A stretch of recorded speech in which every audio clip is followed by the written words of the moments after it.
You wanted the best. You've got the best podcast. The hottest podcast in the world. The Chris Voss Show, the preeminent podcast with guests so smart you may experience serious brain bleed. Get ready. Strap yourself in. Keep your hands, arms, and legs inside the vehicle at all times, because you're about to go on a monster education roller coaster with your brain. Now, here's your host, Chris Voss. Oh, wait, I'm the host? I'm the host, Chris Voss? Oh, my God, welcome to the Chris Voss Show. The ChrisVossShow.com. Thanks for tuning in, guys. We certainly appreciate you. I don't know why. I like that part where it says, now, here's your host. And I'm like, wait, is that me or is that the other gentleman who's on the show with me? But I always get called out as the host. I don't know. I just, for some reason, that coin always flips my way. I don't know what's going on there, but we'll check with the lawyers. Anyways, thanks for tuning in. Go to goodreads.com/Chris Voss. See all the books we're reading and reviewing over there. My books. Go to youtube.com/Chris Voss. You can see everything we're doing there. Review the show on iTunes. Go on to iTunes and hit that review button and tell everyone how much you love the show. If you don't love the show, just skip it then. Go to all our groups on Facebook, LinkedIn, Twitter, Instagram, our big LinkedIn newsletter and LinkedIn group as well. And fun is fun. Thanks for being here once with us again. We have a prolific author on the show with us. His name is Peter Christian. He's the author of 2 books. The first book we'll be talking about is called Influences and Influencers: How Our Relationships Affect and Shape Us. This came out November 25th, 2020. I think he's going to plug his other book, What About the Vermin Problem? A Guide to Avoiding Damaging Business Practices. So that'll be quite interesting as well. He's going to be on the show talking to us about everything he's done and how he's done it. He was a founding partner and president at Enterprise Systems Partners Incorporated, a prominent business consulting company in Pennsylvania's Lehigh Valley. I'm not sure. I've clearly never been to Pennsylvania. In that time, he worked with more than 300 clients throughout the United States and Europe, and he helped clients succeed in many key areas of business development. He is now welcome on the show, and welcome to correct me on how to pronunciate Pennsylvania's Valley proper. Welcome to the show, Peter. How are you? I am well, and it's Lehigh Valley. Lehigh? Wow. Okay, there you go. I mean, technically, it's Lehigh. Duh. Here in Utah, where we're at, we have Lehigh as well, and it's pronounced Lehi. But clearly I know where Joseph Smith got his origin story from. He must have known about Pennsylvania. So there you go. Not that he wrote a work of fiction, but he did. But welcome to the show. We certainly appreciate you coming on. I've always wondered where he got Lehi from and Nephi and all that stuff, and now I know. So give us your plugs, your .com, so people can find you on the interwebs. Okay. Well, I have a website that talks about my books. I also blog on there, and it talks about me in general, and that's Pete, P-E-T-E, ChristianBooks.com. Okay, and that's all one word, PeteChristianBooks.com. You can also catch me on LinkedIn. If you look up Peter Christian and look for author and professor and all that good stuff, you should be able to find me. And last but not least, if you want to get in touch with me, you can always email me at my initials, PH Christian, and the number 53 at gmail.com. So any one of those 3 will get you to me. Yeah, and Christian's a beautiful name, too. It's actually my surname, my birth name, whatever. But we go with Chris. So, okay.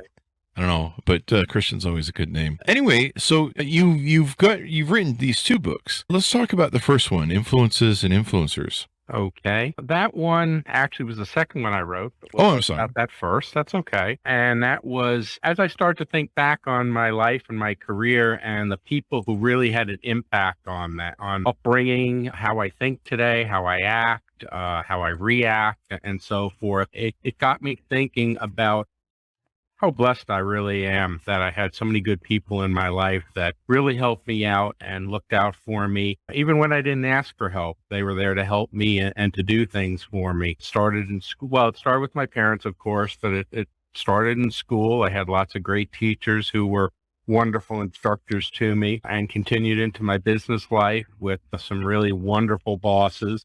I read a lot of stuff about how bad bosses are these days, but I had some wonderful ones who were really, really good and encouraging and mentored me and so forth. So what I'm trying to do is point out to people that you all probably have those types of people in your lives too.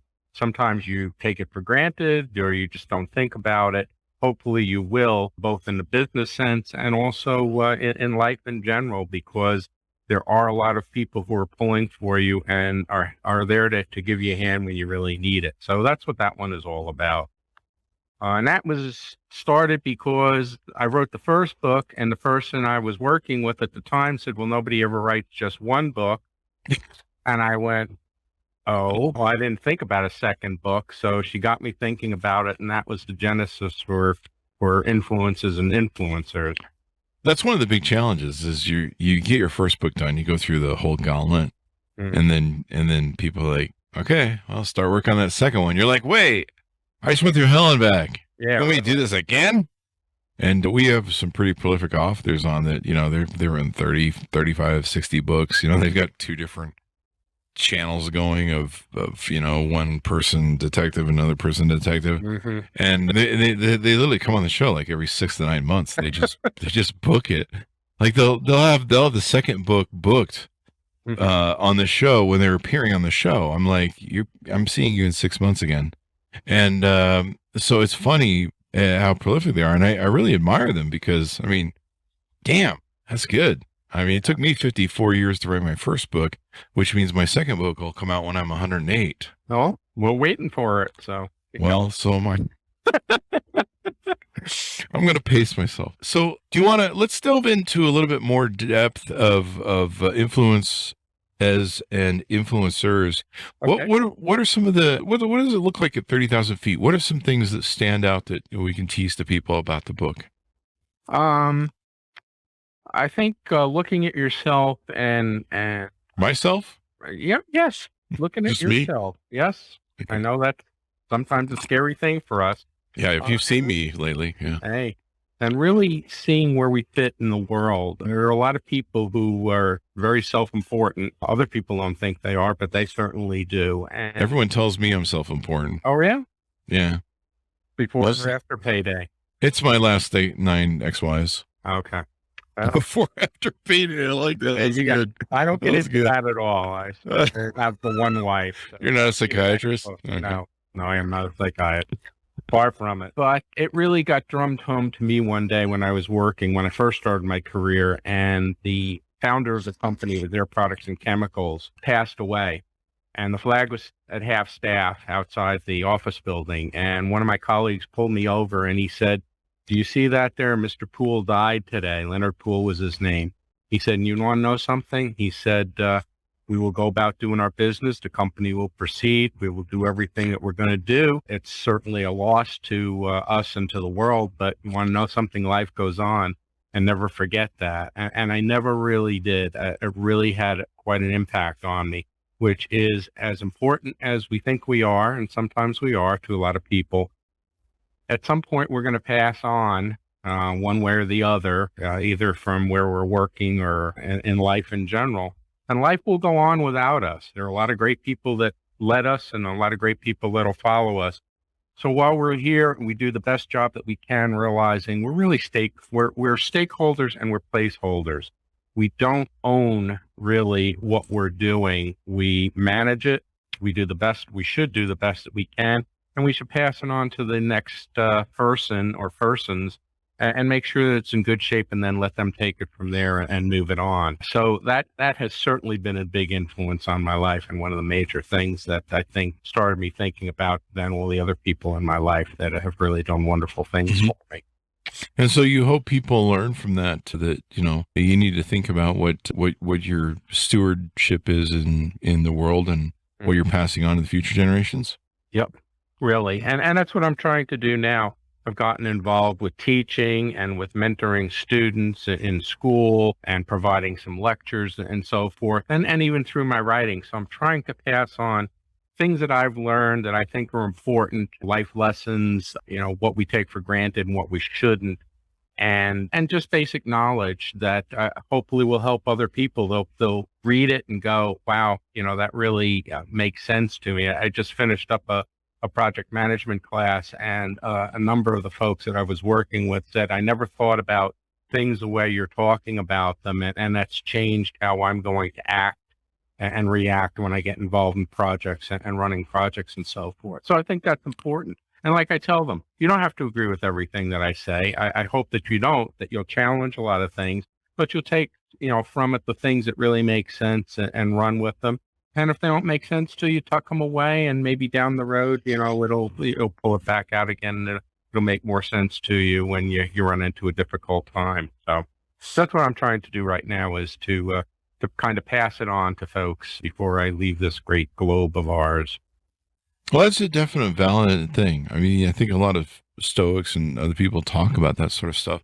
And it's an important thing to realize your place in the world and give you value.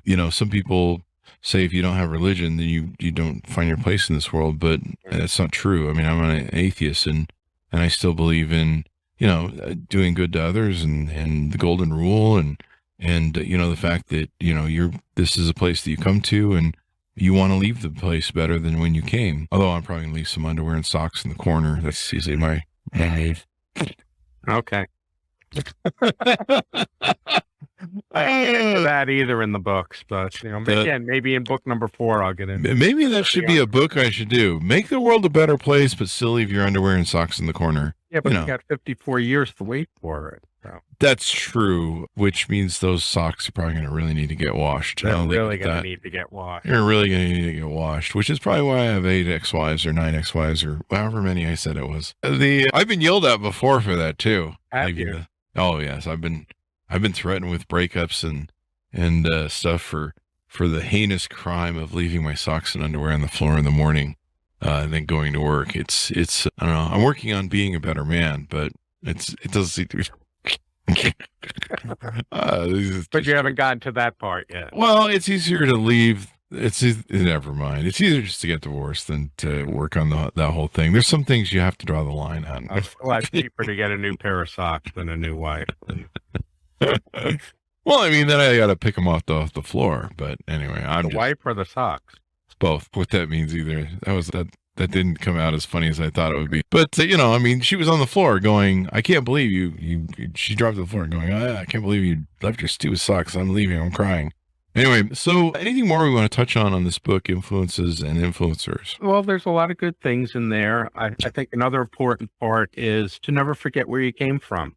I run across people all the time, and you wonder, what they're different than they were before as they rise in, the ranks in their business, or, they get some money or whatever. They get a little funny about things. I have one story I wrote about as I got promoted at Crayola Corporation, where I work. I went to visit one of our plants, and I was meeting with the plant engineer, and we got all done. And he said, "Thanks a lot, Pete, for talking with me." And I kind of did one of those, huh?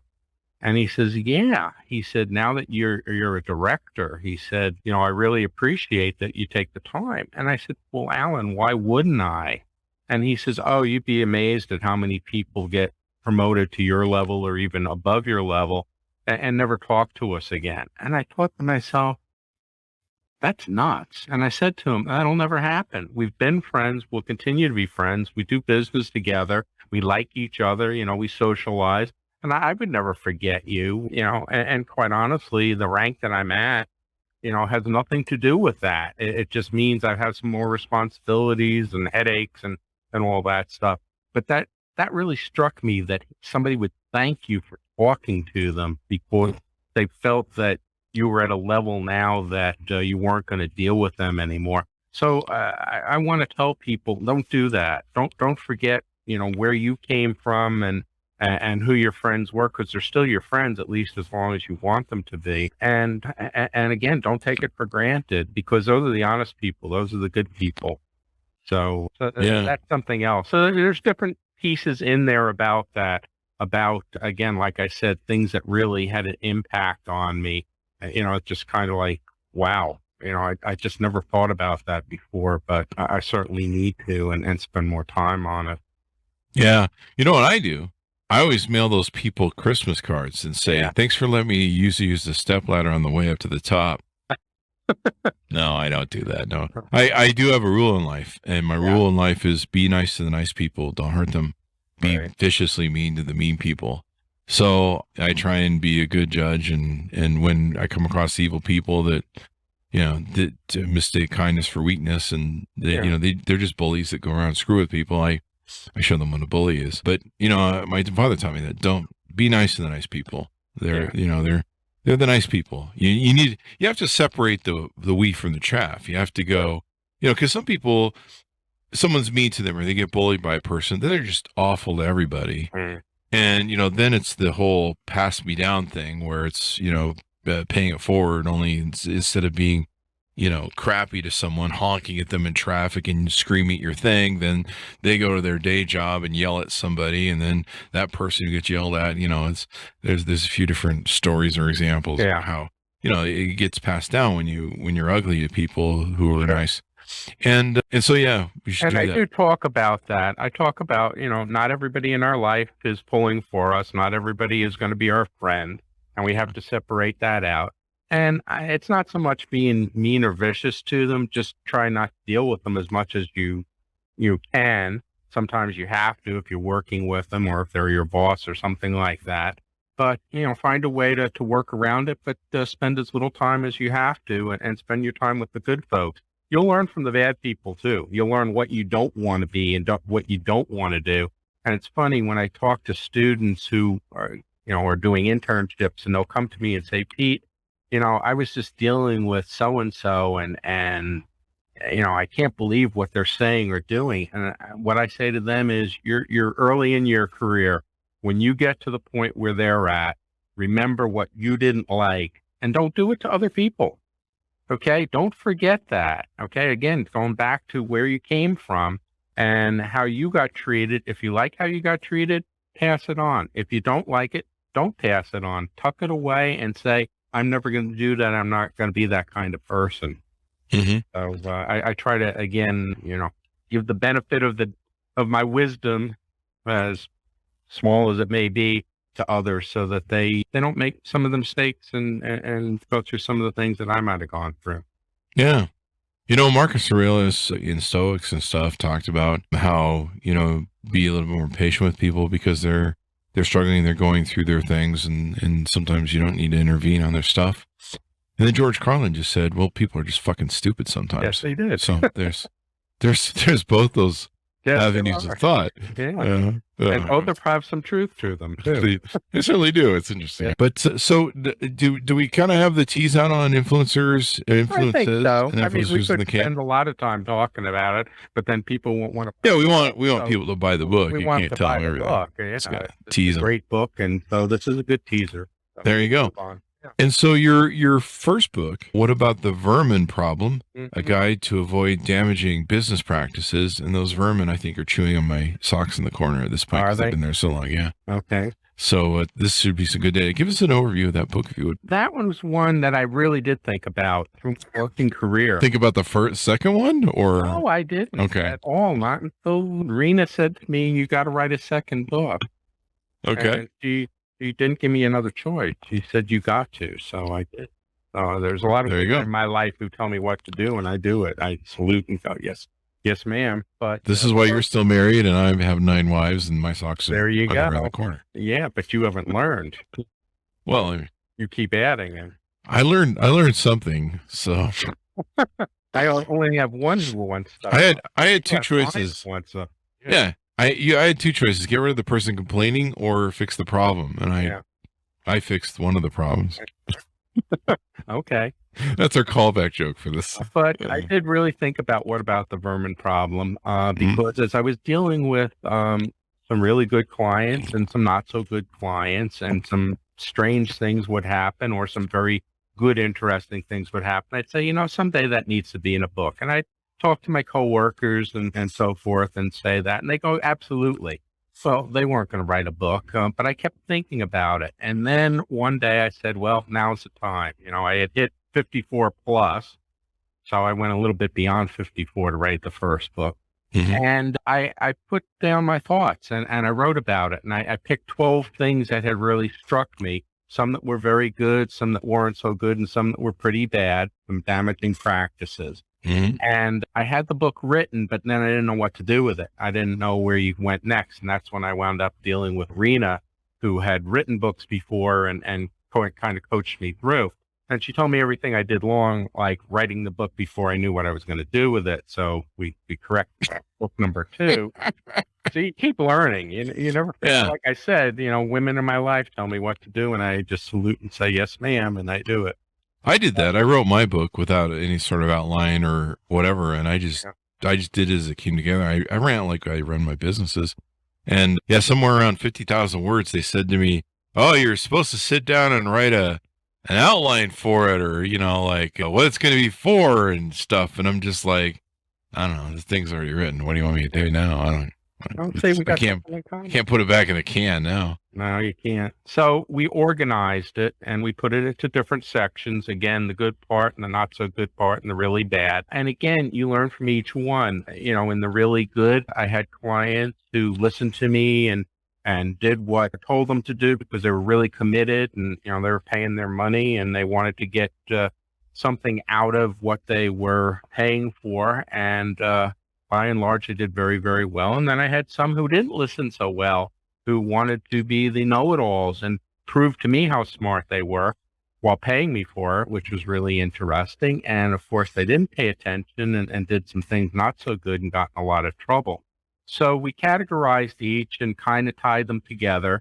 And even the part, the title, "What About the Vermin Problem," goes back to one of the situations I had. It was a client that I was working with. We were looking at, they needed to expand their facility, whether they were going to add on to the building or get a brand new building. And we were doing, myself and another person were doing analysis on it. And we'd ask questions and we'd get answers. And then they changed their answers and they'd give us information. It was kind of getting to be a real mess. And finally we said, we're putting the stake in the ground and this is as far as we're going to go with it. We're going to use the information they had.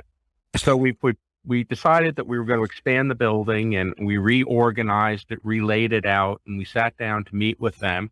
And we're having the meeting with the owner and his daughter, who was kind of being bred to take on the company. And we present the thing, and we had moved the manufacturing where the inventory, the storage was, and the storage where the manufacturing was. And they said to us, well, what about the vermin problem?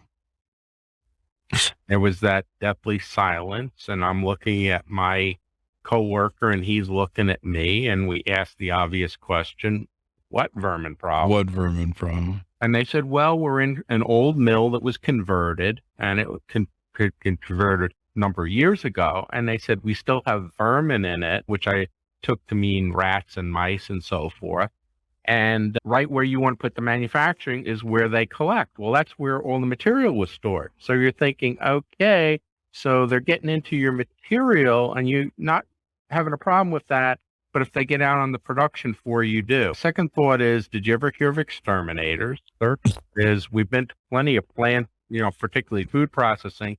And if you've been there, you'll see that they have little traps for the vermin because it attracts little rodents, and they them clean, so forth. And they basically just kind of threw everything out that we did because of the vermin problem. And we thought to ourselves, we worked with you for 8 months, maybe 9 months. And in that whole time, that never came up.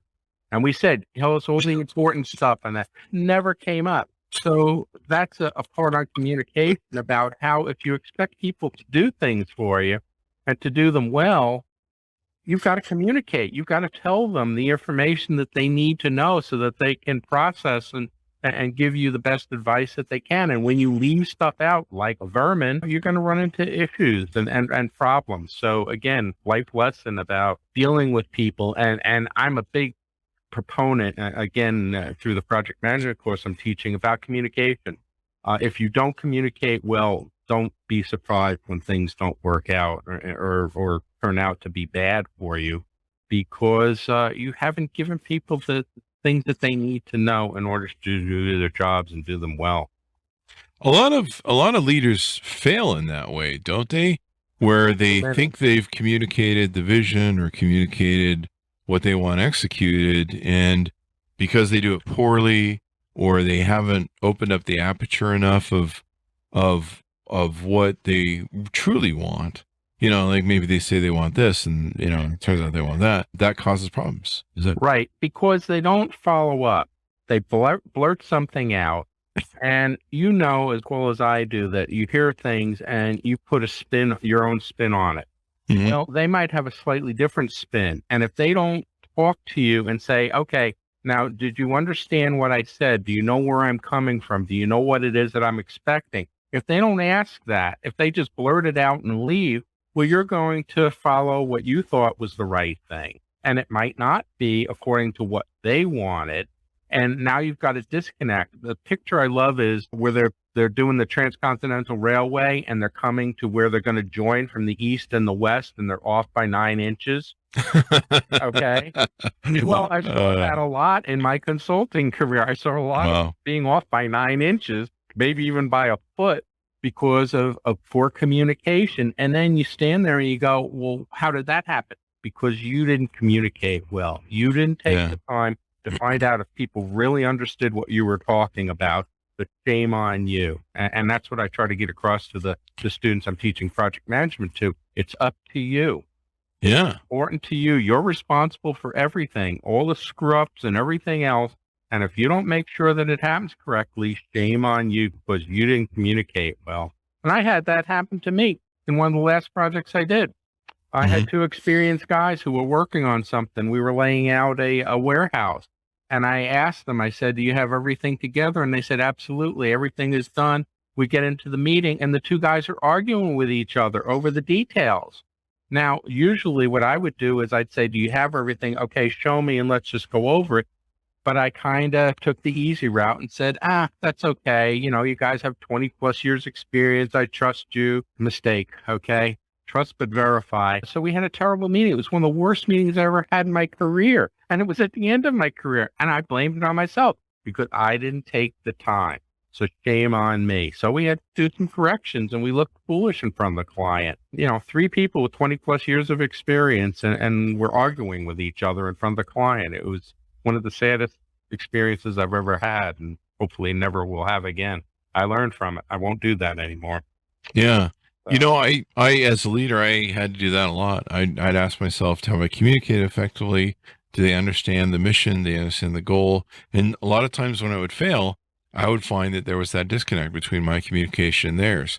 And I would fire them anyway, even though it was my fault. Yeah. But no, I'm just kidding. But no, I would take responsibility and own it as a good leader and say, okay, I screwed this up. Here's where I could do better. And here's where I need to do better. You know, there are times when you tell, no matter how much you talk to your blue in the face, they're still going to screw it up.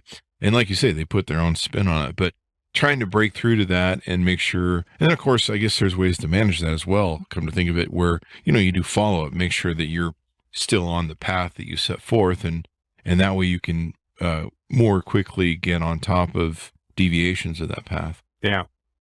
Yep. So you learn, you know, we tend to still make mistakes. We're all human. That's why one of the best bosses I had, he said to me back when we still used pencils, for those of you who don't know, that's a writing instrument, lead in it and a little eraser on the end. He says, why do they put erasers on pencils?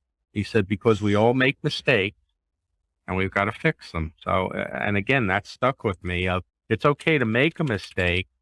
Just do something about it. Don't leave it for the next person, you know, to clean up. You clean up your own mistakes, fix them up, get it right, and move on. And that's why they also have Alt-Delete keys on the computer. Yeah. Reason, right? For me with the ex-wives, 8 ex-wives, that's why they have divorce courts. I don't know. I just keep calling back that joke. That joke's on callback mode. See, I'm like, you're going to get a call tonight. 8 of them, probably. Probably 8, then 9, 8. I can't keep track. I think one's divorcing me now, so it's almost 9. Or okay. I can't remember if it's 9 going on 10 or 8 going on 9. But I have had people write me and be like, "How many divorces do you really have?" Because you said 6, then you had, you know, I just call back that joke all day long. But one of these days, I will pick up those underwear and those socks in the corner. But they kind of add a nice kind of ambiance. They go well with the plant right there and stuff, but I don't know what that means. Anything more we want to touch on with your book? Is the vermin problem ever the people themselves? Because I've had some pretty toxic people in my office, including myself. Is it ever like the people instead of the practices? It can be. Again, I've met some business owners. You wonder how they are in business, why they are in business. They're not nice people. Okay? Not, and you find that out when you see how they treat their own people. Then you know that they're not going to treat you any better than that. Because if you're not treating the people who work for you well, you're certainly not going to treat anybody else well. They think that they know it all, okay, and yet they've got you in there because they got a problem, but then they don't want to listen. And I've walked away from a couple of engagements where I just couldn't take it anymore. I had had enough, and I said, "That's it. It's not worth it." And good luck to you. Okay, hope you do well, but you're not doing it with me anymore. I'm not going to be your punching bag or to try to, cuddle up to you and tell you how wonderful you are and so forth. I don't do that. I tell you the truth because that's what you're paying me for. That's where I earn my money, and you'll succeed if you do what I'm telling you to do. But if you keep doing what you're doing, that's back to insanity, doing the same thing over and expecting a different result. And I don't want to play that game. So. Is it okay if to kill off the people that are vermin, to put arsenic in their coffee or set up traps, like bear traps and stuff? No, they have laws against that. You would like you can think about it. Yeah. You can, like Jimmy Carter said, you can sin in your heart, but just don't take it out. Put it in practice. Damn, I always got that the wrong way, the opposite way. Note to self, take down the bear trap in aisle 9. All right. So there you go. Anything more you want to touch and tease on about your books and your experience? I think they're both great reads. Hopefully your listeners will be curious enough to want to see what other pearls of wisdom are in. And they're great reads. They're easy reads. And they've got a lot of good stories in there. And you'll relate to them. People that have read them that I've talked to have told me, I have somebody in my life like that, good or bad or whatever the case may be. Or like in my class, I was talking about one thing with incentive systems. And I said, if you have a project team, you need to make sure that they all share in the incentives, any bonuses that you get. And the one lady said, wow, I've always gotten bonuses, but the people on the team haven't. I'm going to change my practice and I'm not going to share that with everybody. So again, it hit her. All of a sudden, it was like, he's right.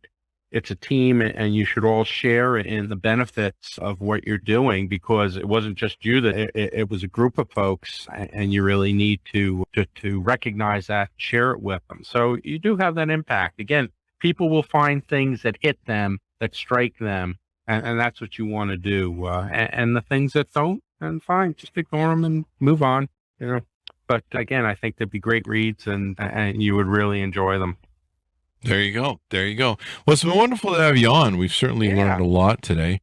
And Peter, give us your .com so people can find you on the interwebs to get to know you better. Okay. Again, it's PeteChristianBooks.com. Okay. And you can find a lot of information out about me, about my speaking and my writing and my books and so forth.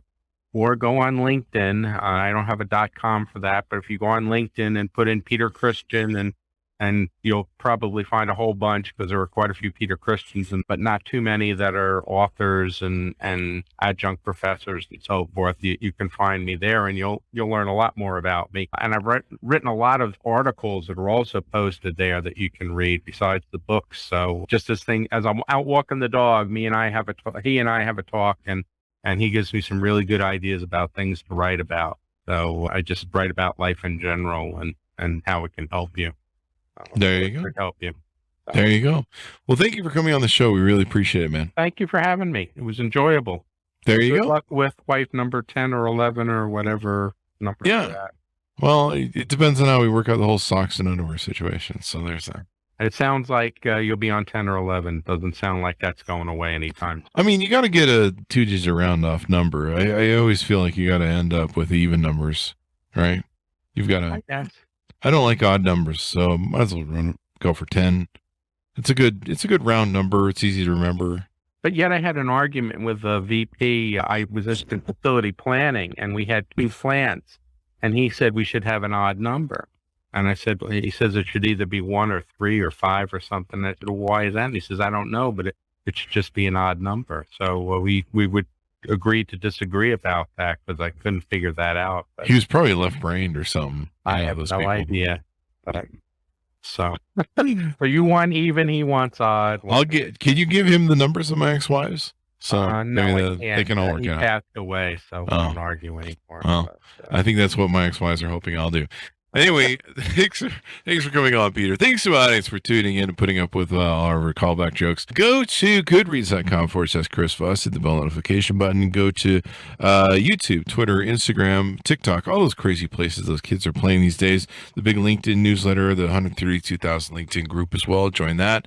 And I think I covered all of it. Be good to each other. Stay safe. And we'll see you guys next time.